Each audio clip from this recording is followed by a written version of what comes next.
Pinuri naman ni U.S. President Donald Trump si North Korean leader Kim Jong-un sa kanyang tila pagpapaliban sa missile strike sa isla ng Guam. Sa kanyang tweet, sinabi ni Trump na, quote, very wise and well-reasoned daw ang desisyon ni Kim Jong-un. Matatandaang nagbanta ang North Korea na magpapakawala sila ng mga missiles sa naturang teritoryo ng U.S. sa kalagitnaan ng Agosto, ngunit nananatiling nakabinbin ito dahil pinakikiramdaman pa umano ni Kim Jong-un ang mga kilos ng U.S. This is really scary. This is indeed a sinister warning to the United States. And South Korea's defense ministry says North Korea is likely to conduct its 6th nuclear test as well as more ICBM launches very soon. We're going to start today with South Korea's apparent shift in defense posture following Pyongyang's latest missile provocation. What message do we think North Korea was trying to send with Friday's missile test? There were a couple things. So first of all, of course, they can range the United States.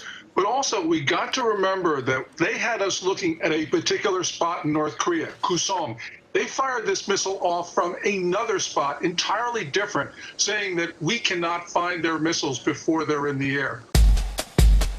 South Korea has requested the U.S. triple the number of THAAD anti-missile launchers from the current 2 to 6. The U.S. has responded saying they can be in place very soon.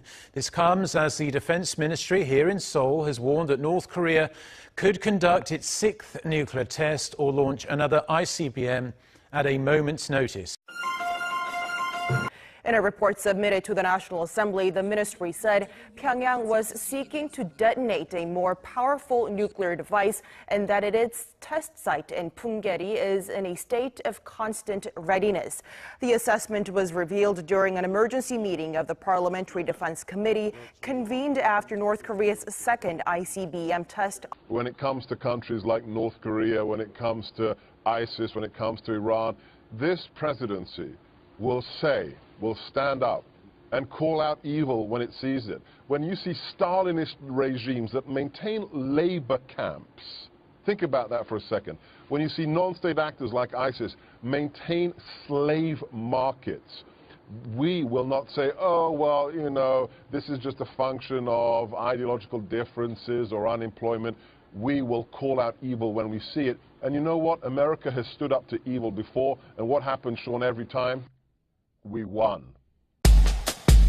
We have some interesting situations that we'll handle. North Korea, Middle East, lots of problems that we inherited from previous administrations, but we'll take care of them. We'll take care of them very well. We'll handle North Korea. We're going to be able to handle them. It will be handled. We handle everything. Thank you very much. Okay, so what to be done about it? Warnings, sanctions, tough rhetoric. Nothing seems to be working to hinder Kim Jong-un's nuclear ambitions. U.S. strategic bombers have flown over the Korean peninsula in recent days in response. They've tested the THAAD missile system. At what point does the U.S. intervene?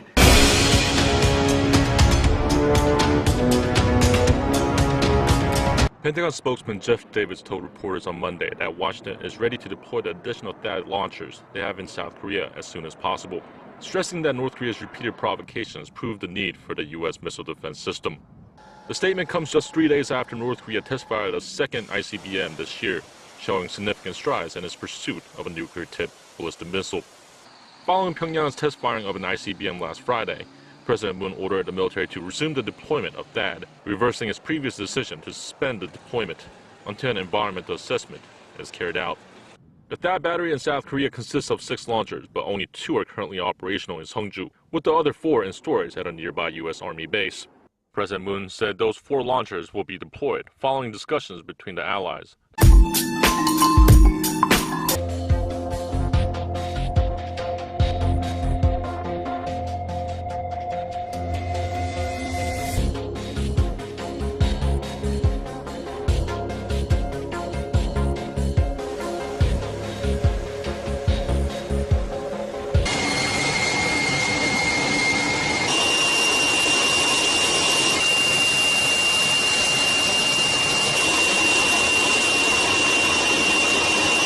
I think that the American people if threatened with nuclear weapons as a bargaining tool against the United States, is not going to tolerate that from any nation.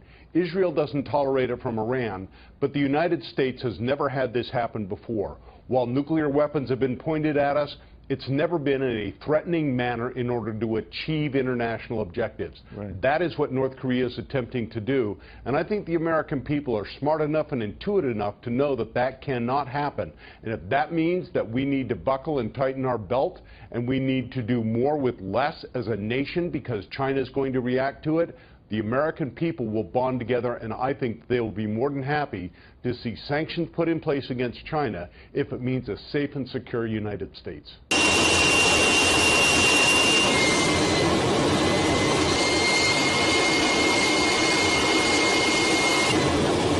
Start to need to amp up the pressure on Beijing because, you know, that missile that was fired on Friday and the one on July 4th, they came off of Chinese transporter erector launchers. The North Koreans got a lot of help from the Chinese, and that's why Pyongyang has been able to make such fast progress on their missile program. All right, well, let's focus in on that U.S.-China relationship. After expressing faith in China months ago, the president is now expressing disappointment. Why doesn't China do more? Talk about the strategic reasons that China might not be playing ball. Well, I think China likes North Korean provocations. Every time North Korea does something belligerent, fire a missile, detonate a nuke, we run to Beijing, ask for Chinese cooperation, and we stop talking about the things that matter to us. So, for instance, predatory Chinese trade practices, South China Sea, Taiwan, human rights, you name it.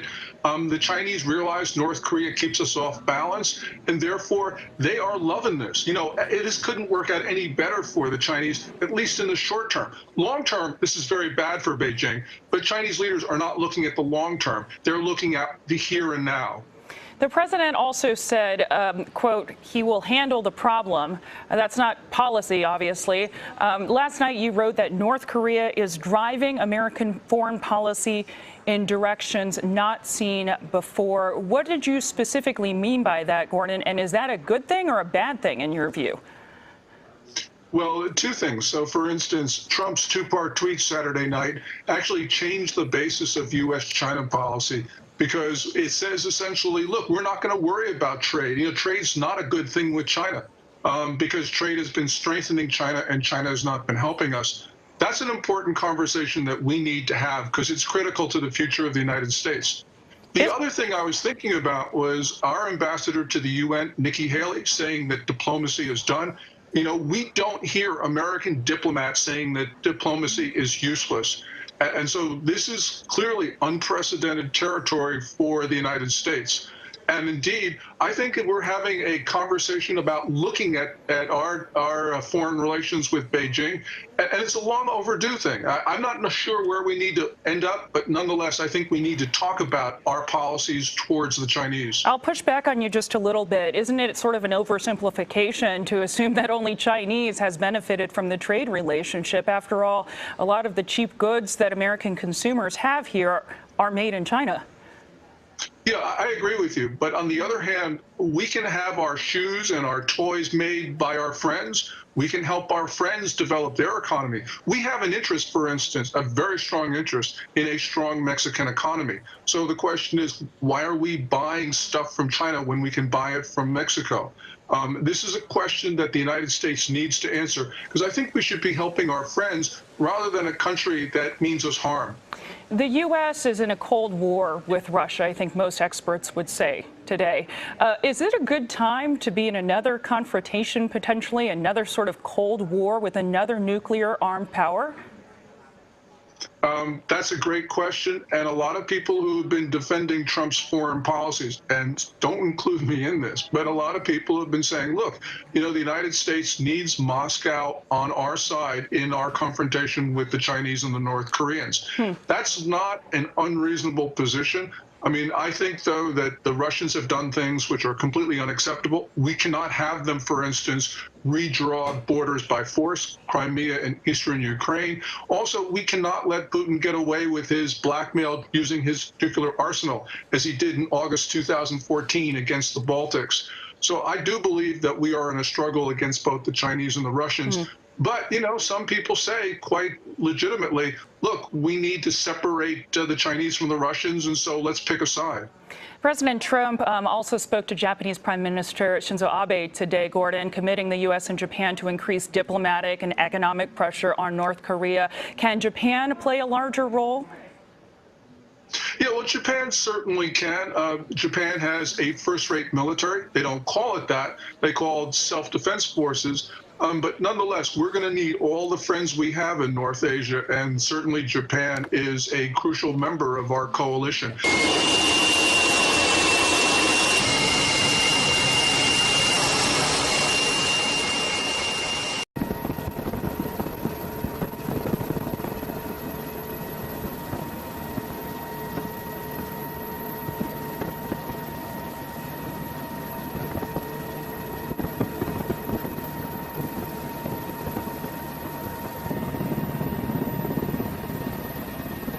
This bird is seriously dangerous, but beautiful.